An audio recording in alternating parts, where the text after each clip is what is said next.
প্রিয় বন্ধু, শুভ সকাল। শীতের সকাল, শিশির স্নাত প্রকৃতি কতই না ভালো লাগে।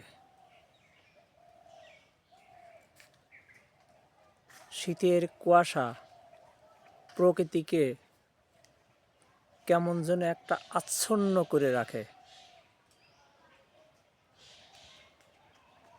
মনে হয় প্রকৃতিতে ধোঁয়া আচ্ছন্ন করে রেখেছে। শীতের আগমনে হয়তো, সূর্যের আগমনে হয়তো এই কুয়াশা একসময় কেটে যাবে, কিন্তু অনেক মানুষের জীবনে সুখ থাকে না, থাকে শুধু দুঃখ কষ্ট। তাদের জীবনের কুয়াশা কাটে না।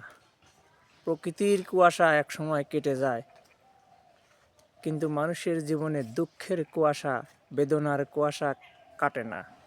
কষ্টের কুয়াশা জীবনে থেকেই যায়। এই প্রকৃতির রূপ, রস, আনন্দ,